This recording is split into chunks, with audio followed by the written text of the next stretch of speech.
انہی میں سے ایک آتا ہے کہ آپ صلی اللہ علیہ وسلم سے سوال کیا گیا کہ کون سا کلام افضل ہے؟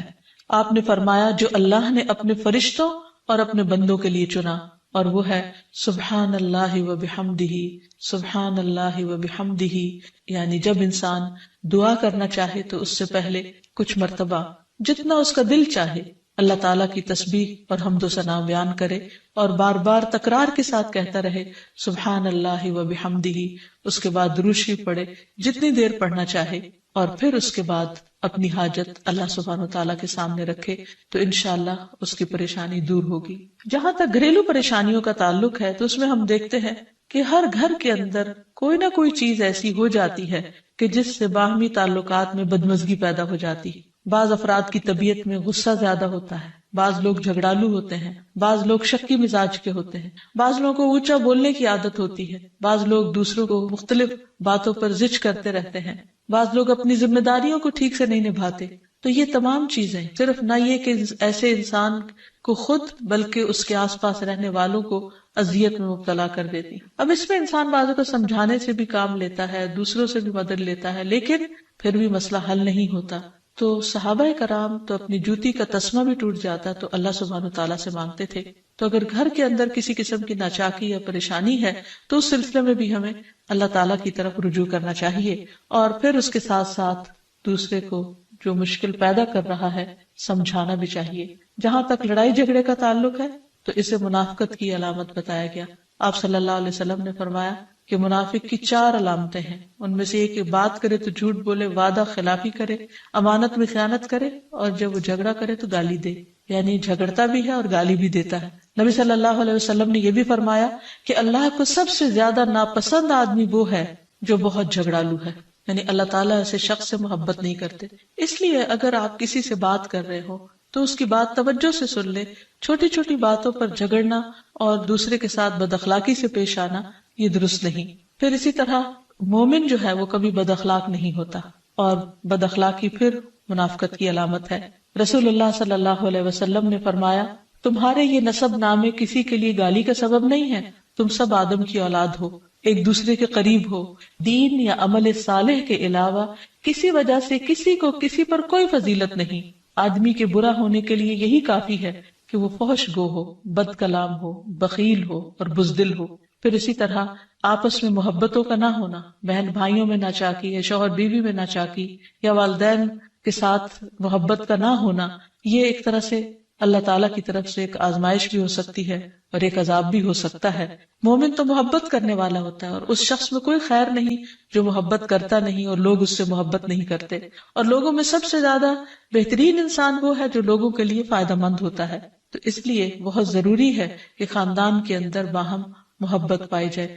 گھریلو زندگی خوبصورت ہو جاتی ہے اگر آپس میں ایک دوسرے سے پیار، محبت اور ہمدردی کے جذبات پائے جاتے ہیں۔ پھر اسی طرح بعض اوقات گھریلو زندگی میں بدگمانیاں بہت تکلیف دیتی ہیں، یا گھر کے کچھ افراد سنی سنائی باتوں پر یقین کرتے ہوئے دوسروں کے خلاف بدگمانی پال لیتے ہیں، تو اس سے بھی پرہیز کرنے کی ضرورت ہے۔ اسی طرح گھریلو پریشانیوں میں گھر کا تنگ ہونا بھی ایک عذاب کی شکل ہے۔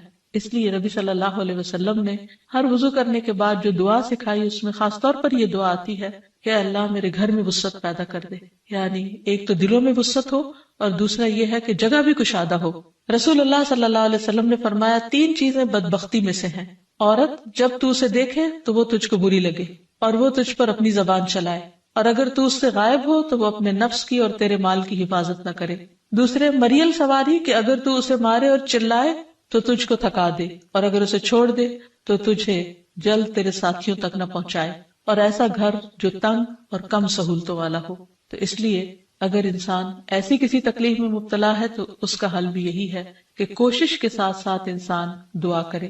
اسی طرح خرچ میں کمی، وسائل میں کمی، مال میں کمی، یہ تمام چیزیں بھی عموماً گھروں کے اندر جھگڑے پیدا کر دیتی ہیں۔ کھانے پینے کی قلت، بنیادی ضروریات کا پورا نہ ہونا، تو ایسی صورت میں بھی انسان اللہ تعالیٰ کی طرف رجوع کرے، اور اس کے لیے ساتھ ہی کوشش بھی ضروری ہے۔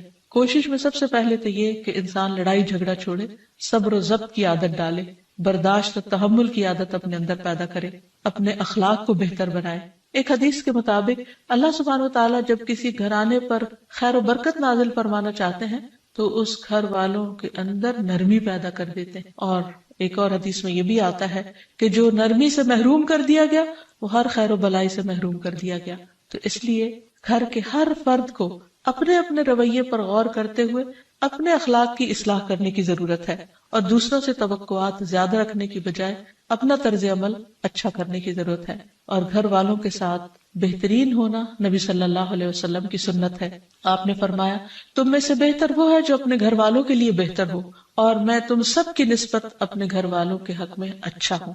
یعنی آپ نے اپنی مثال دی کہ میں سب سے اچھا سلوک اپنے گھر والوں سے کرتا ہوں، تو تمہیں بھی اگر اچھا بننا ہے تو ایسا ہی کرنا ہوگا. پھر اسی طرح گھر والوں کو زیادہ سے زیادہ فائدہ پہنچانا. حسن بصری سے مروی ہے کہ اللہ تعالیٰ کے نزدیک پسندیدہ بندے وہ ہیں جو اپنے اہل و عیال کو سب سے زیادہ نفع دینے والے ہیں. پھر اسی طرح پیار و محبت سے رہنا.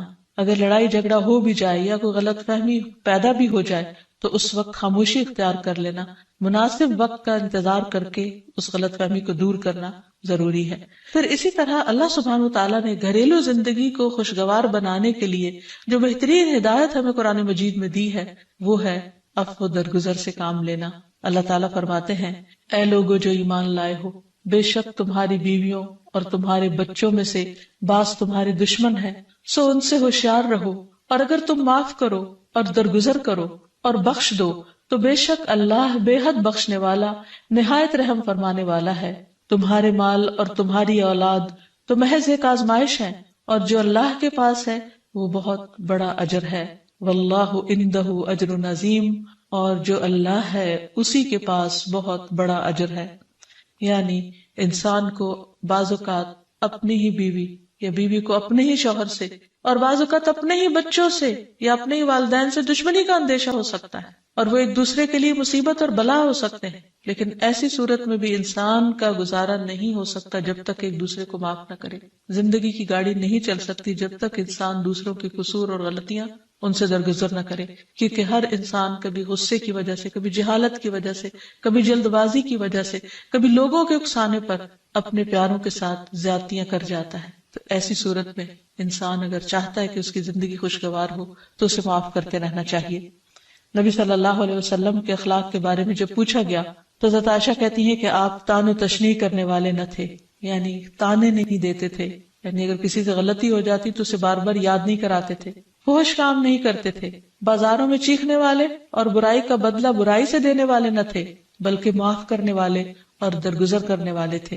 اور حقیقت یہ ہے کہ جو جس کے جتنا قریب ہوتا ہے، جیسے گھر والے ہیں، اس کی غلطیاں اور اس کی کمزوریاں زیادہ سامنے آتی ہیں، اور پھر وہ ریپیٹڈلی سامنے آتی ہیں، بار بار سامنے آتی ہیں. تو ایسی صورت میں معاف کرنا بھی مشکل لگتا ہے، لیکن پھر بھی معاف کیے بغیر گزارا نہیں. پھر اسی طرح یہ ہے کہ انسان اگر ہمیشہ دوسروں کا حق ادا کرنے کی فکر کرے تو اس سے بھی بہت سے جھگڑے ختم ہو جاتے ہیں. شوہر اگر بیوی کو حق دینے والا ہو، بیوی خوشی سے شوہر کا حق دینے والی ہو، بہن بھائی ایک دوسرے کے اوپر قربانی کرنے والے ہوں، ایثار کرنے والے ہوں، تو ایسی صورت میں گھر کا ماحول بہت خوشگوار ہو سکتا ہے. عورت کے بارے میں فرمایا نبی صلی اللہ علیہ وسلم نے کہ عورت اس وقت تک ایمان کی حلاوت نہیں پا سکتی جب تک کہ وہ اپنے شوہر کا حق ادا نہیں کرتی. اسی طرح شوہر کے لیے نبی صلی اللہ علیہ وسلم کا یہ اسوہ حسنہ بہترین ہے کہ آپ صلی اللہ علیہ وسلم اپنے گھر ہوتے ہوئے اپنے گھر والوں کے کام کاج میں ہاتھ بٹایا کرتے تھے، ان کی خدمت کیا کرتے تھے. جب نماز کا وقت ہوتا تو فوراً نماز کے لیے تشریف لے جاتے. آپ اپنے چھوٹے چھوٹے کام خود کر لیا کرتے تھے. یعنی اس سے بھی یہ پتہ چلتا ہے کہ خوشگوار گھریلو تعلقات میں دوسرے پر بوجھ نہ بننا ایک بہت اہم نقطہ ہے، کیونکہ اگر ہر انسان اپنی ذمہ داری خود لے لے تو دوسروں کے لیے وہ خوشگوار ہو جاتا ہے. پھر اسی طرح گھر والوں کو اگر کوئی غم، تکلیف یا پریشانی ہو تو اس موقع پر اپنے اختلافات کو بھول کر ان کی مدد کرنا، ان کی کیئر کرنا اور ان کی دلجوئی کرنا یہ بھی بہت ضروری ہے. اور حد الوسع گھر کا ماحول خوشگوار رکھنا چاہیے، ایک دوسرے کا احساس کرتے ہوئے اور ایک دوسرے کے کاموں میں عیب نہ نکالتے ہوئے اور ایک دوسرے کو اپریشیٹ کرتے ہوئے، ایک دوسرے کی اچھی خوبیوں کو اور اچھی باتوں کی تعریف کرتے ہوئے، اور اسی طرح بعض اوقات اپنی خواہشات کو پیچھے کرتے ہوئے. کیونکہ اگر ہر انسان یہ چاہے کہ زندگی اس کے مطابق، کیونکہ اگر ہر انسان یہ چاہتا ہو کہ ہر کام گھر میں اس کی مرضی کے مطابق ہو تو یہ ممکن نہیں. بہت سے گھروں میں ساس بہو کا جھگڑا کس بنا پر ہوتا ہے، یا آپس میں قریبی رشتوں کا جھگڑا اور فتنہ فساد کس وجہ سے ہوتا ہے؟ کیونکہ ہر شخص یہ چاہتا ہے کہ گھر کا نظام اس کی مرضی کے مطابق ہو، حالانکہ ایسا ہونا ممکن نہیں۔ تو اس لیے ہر انسان کو اپنی رائے بھی دینی چاہیے، لیکن دوسروں کی رائے کا بھی احترام کرنا چاہیے، اپنی ضرورت بھی پوری کرنی چاہیے، لیکن اس کے ساتھ ساتھ دوسروں کی ضروریات کا بھی خیال کرنا چاہیے۔ پھر اسی طرح بہت سے معاملات میں قناعت اختیار کرنی چاہیے، کیونکہ یہ زندگی بذات خود ایک امتحان ہے، اور اصل عیش و عشرت کی جگہ جنت ہے، دنیا نہیں، یا دنیا کا گھر نہیں۔ تو اس لیے ضروری ہے کہ مشکل حالات میں انسان اپنے عزیزوں کا، پیاروں کا، گھر والوں کا ساتھ دے، ان کی مدد کرے۔ مثلا شوہر کے اگر معاشی حالات تنگ ہیں تو بیوی ناجائز مطالبات نہ کرے، اسی طرح اگر بیوی بیمار ہے تو شوہر اس سے بہت زیادہ گھر کے کام کا مطالبہ نہ کرے۔ تو ایک دوسرے کے حالات کی رعایت کرتے ہوئے اگر انسان ایک دوسرے سے توقعات رکھے تو اس سے بھی حالات بہت خوشگوار ہو سکتے ہیں۔ اور پھر یہ کہ ہمیشہ دوسروں کی چھوٹی چھوٹی ایفرٹ پر ان کے لیے شکر گزاری کے جذبات ہونے چاہیے۔ مثلاً اگر کوئی آپ کو گھر میں پانی پلا دے تو آپ اس پر بھی شکریہ بولیں۔ ہم عام طور پر اگر گھر سے باہر کہیں ہوتے ہیں اور کوئی ہمارے ساتھ تھوڑے سا بھی احسان کا معاملہ کرے تو ہم اس کے احسان کو مانتے ہیں، لیکن گھر والوں کا احسان ماننا ایک مشکل کام لگتا ہے۔ تو اس لیے اگر ہم چاہتے ہیں کہ گھریلو زندگی خوشگوار ہو تو اس میں گھر والوں کے احسان کو بھی ماننا ضروری ہے۔ اور پھر چھوٹی چھوٹی اذیتوں کو بہت مینشن نہیں کرنا چاہیے، ان کا ذکر نہیں کرنا چاہیے، ان پر صبر کرنا چاہیے۔ تو جو شخص شکر اور صبر سے کام لیتا ہے اس کی زندگی لازماً خوشگوار ہوتی ہے۔ لیکن اس کے باوجود بھی اگر گھریلو زندگی میں تنگی ہو، تکلیف ہو، آپس کی ناچاکی ہو، دشمنی ہو، پریشانی ہو، بہت بے چینی ہو، تو پھر اللہ سبحانہ وتعالی ہی کی طرف رجوع کرنا چاہیے، کیونکہ قرآن مجید میں آتا ہے وَإِن يُرِدْكَ بِخَيْرٍ فَلَا رَادَّ لِفَضْلِهِ يُصِيبُ بِهِ مَن يَشَاءُ مِنْ عِبَادِهِ وَهُوَ الْغَفُورُ الرَّحِيمُ۔ اور اگر اللہ تمہیں کوئی تکلیف پہنچانا چاہے تو اس کے سوا کوئی اسے دور کرنے والا نہیں، اور تجھ سے کوئی بھلائی کرنا چاہے تو کوئی اسے ٹالنے والا نہیں۔ وہ اپنے بندوں میں سے جسے چاہے فضل سے نوازتا ہے، اور وہ بخشنے والا اور رحم کرنے والا ہے۔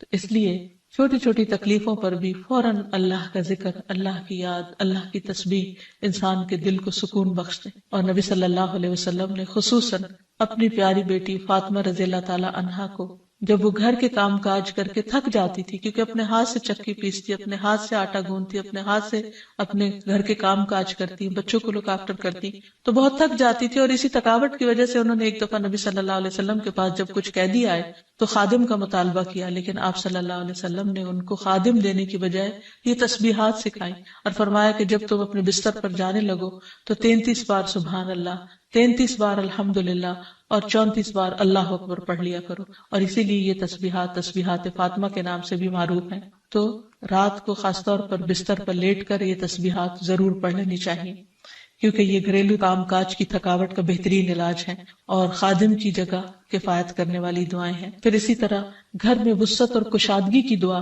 اللہم اغفر لی ذنبی ووسع لی فی داری وبارک لی فی رزقی، اے اللہ میرے گناہ معاف کر دے، میرے گھر میں وسعت پیدا کر دے اور میرے رزق میں برکت عطا کر دے۔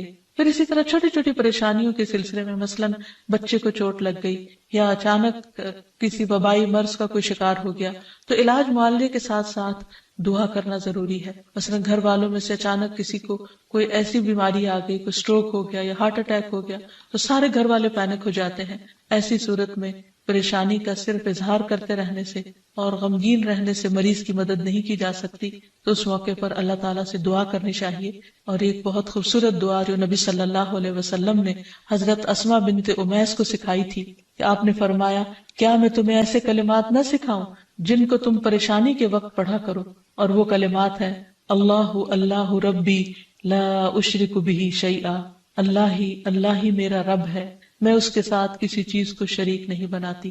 اور آخر میں یہ کہ گھر والوں کی باہمی محبت اور الفت اور تعلقات کی بہتری کی دعا کرنی چاہیے جو پیارے نبی صلی اللہ علیہ وسلم نے ہمیں سکھائی ہے۔ وہ دعا ہے اللہم الف بین قلوبنا واصلح ذات بیننا واہدنا سبل السلام ونجنا من الظلمات الى النور وجنبنا الفواحش ما ظہر منها وما بطن وبارک لنا فی اسماعنا وابصارنا وقلوبنا وازواجنا وذریاتنا وتب علینا انک انت التواب الرحیم واجعلنا شاکرین لنعمتک مثنین بها قابلیها واتمها علینا۔ اے اللہ ہمارے دلوں میں الفت پیدا فرما دے اور ہمارے آپس کے معاملات کی اصلاح کر دے، ہمیں سلامتی کے راستوں کی رہنمائی فرما اور ہمیں اندھیروں سے نجات دے کر نور کی طرف لے آ، اور ہمیں تمام ظاہری اور چھپی بدکاریوں سے محفوظ رکھ، ہمارے کانوں اور ہماری آنکھوں اور ہمارے دلوں اور ہماری گھر والیوں اور ہمارے بچوں میں برکتیں عطا فرما، ہماری توبہ قبول فرما، بلا شبہ تو بہت زیادہ توبہ قبول کرنے والا اور رحمت کرنے والا ہے، ہمیں اپنی نعمتوں کا شکر ادا کرنے والا بنا اور ان کی تعریف کرنے والا اور ان کو قبول کرنے والا بنا دے، ان نعمتوں کو ہم پر کامل فرما دے، یعنی ان نعمتوں کو ہم پر تمام کر دے۔ تو کس قدر جامع اور خوبصورت دعا ہے جو نبی صلی اللہ علیہ وسلم نے ہمیں سکھائی گھریلو زندگی کو خوشگوار بنانے کے لیے۔ ان دعاؤں کو پڑھتے رہنا چاہیے، یاد کر لینا چاہیے، قبولیت کے مواقع پر پڑھنا چاہیے، اگر زبانی یاد نہ بھی ہو تو دیکھ کر پڑھ لینا چاہیے، اور اگر ان کا ترجمہ نہ آتا ہو تو اردو میں پڑھنے میں بھی کوئی حرج نہیں، لیکن اللہ تعالیٰ سے مانگتے رہیے کیونکہ ساری مشکلات کا حل صرف۔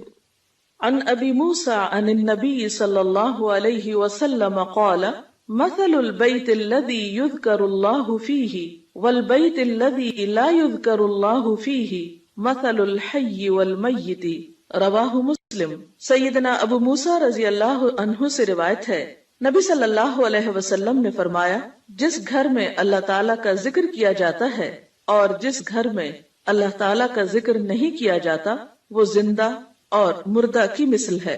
اللہ کے بندے، اللہ سے محبت کرنے والے ہر حال میں اللہ کو یاد کرتے رہتے ہیں، خواہ وہ اپنے گھر میں ہو یا گھر سے باہر۔ الذین یذکرون اللہ قیاما وقعودا وعلی جنوبہم، وہ جو اللہ کا ذکر کرتے ہیں کھڑے، بیٹھے اور لیٹے۔ ایسے لوگ دنیا کے کسی بھی حصے میں ہوں، کوئی بھی کام کر رہے ہوں، ان کے دلوں میں اللہ کی یاد سمائی ہوئی ہوتی ہے۔ ان کے دلوں میں اللہ کی یاد صرف مسجد کی حد تک یا کسی خاص جگہ سے ہی مخصوص نہیں ہوتی، بلکہ وہ اپنے گھروں میں بھی اللہ کو یاد کرتے ہیں۔ اس حدیث کے مطابق وہ گھر جن میں اللہ کا نام بلند ہوتا ہے، جس میں ذکر کیا جاتا ہے، وہ اس شخص کی طرح ہے جو زندہ ہو۔ اس کی مثال ایک زندہ انسان کی سی ہے۔ اس کے برعکس وہ گھر جس میں اللہ کا نام نہ لیا جاتا ہو، اللہ کا ذکر بلند نہ ہوتا ہو، اس گھر کی مثال ایک مردہ کی سی ہے۔ اور آپ سب جانتے ہیں کہ زندہ اور مردہ برابر نہیں ہوا کرتے۔ لا يستوي الاحیاء ولا الاموات، زندہ اور مردہ برابر نہیں، دونوں میں بہت بڑا فرق ہے۔ اسی طرح ان دو گھروں میں بھی بہت فرق ہے، جن میں سے ایک میں اللہ کی یاد بلند ہو، اللہ کا نام بلند ہو، اور دوسرے وہ جس میں اللہ تعالیٰ کو یاد کرنے والا کوئی نہ ہو۔ قرآن پاک میں اللہ سبحانہ و تعالیٰ کو یاد کرنے والوں کی صفت یہ بتائی گئی ہے کہ رجال لا تلہیہم تجارت ولا بیع عن ذکر اللہ، وہ ایسے لوگ ہیں جنہیں تجارت اور خرید و فروخت اللہ کی یاد سے غافل نہیں کرتی، یعنی عین دنیا کے اندر رہتے ہوئے بھی وہ اللہ کو یاد کرتے رہتے ہیں۔ وَإِقَامِ الصَّلَاةِ وَإِيتَاءِ الزَّكَاةِ، نماز قائم کرنے اور زکوٰۃ کی ادائیگی سے کوئی چیز انہیں منع نہیں کرتی، مانے نہیں ہوتی۔ اور وہ یہ کیوں کرتے ہیں؟ یعنی اللہ کو یاد کیوں کرتے رہتے ہیں اور اپنے فرائض کی ادائیگی میں سرگرم کیوں رہتے ہیں؟ یخافون یوما تتقلب فیہ القلوب والابصار، وہ اس دن سے ڈرتے ہیں جس دن دل اور نگاہیں الٹ پلٹ ہو جائیں گی، یعنی قیامت کا خوف ہے ان کے دل کے اندر، اور اس کے ساتھ ساتھ اللہ کے فضل کے امیدوار بھی ہیں۔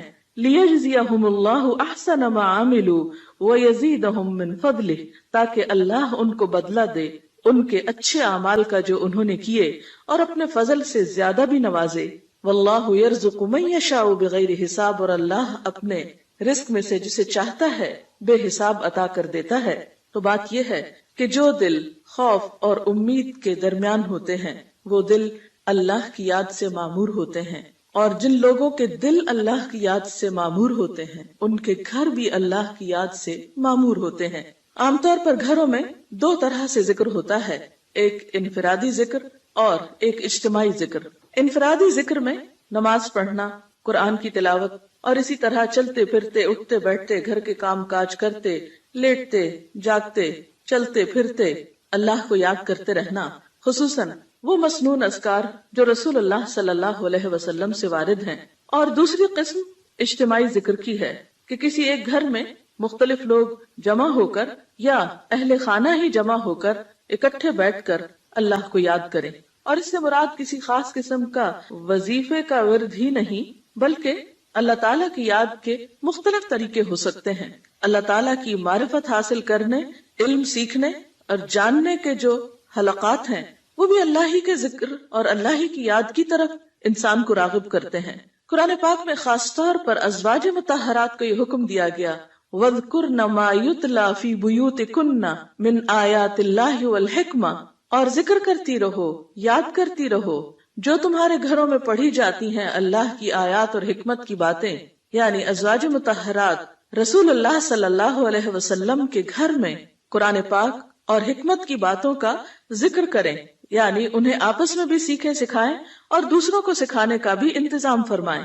تو گویا ذکر کی مجالس سے مراد تسبیحات وغیرہ کرنا بھی ہو سکتا ہے اور علم کی مجالس بھی ہیں، اور خصوصاً ایسے علم کی مجالس جن کے ذریعے انسان کے ایمان میں اضافہ ہو، اللہ تعالیٰ سے تعلق مضبوط ہو.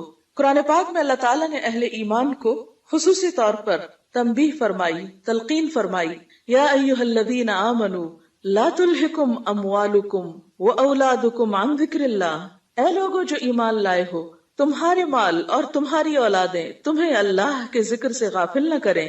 ومن یفعل ذلک فاولئک ھم الخاسرون، اور جو ایسا کریں گے وہی لوگ دراصل خسارہ پانے والے ہیں، نقصان اٹھانے والے ہیں.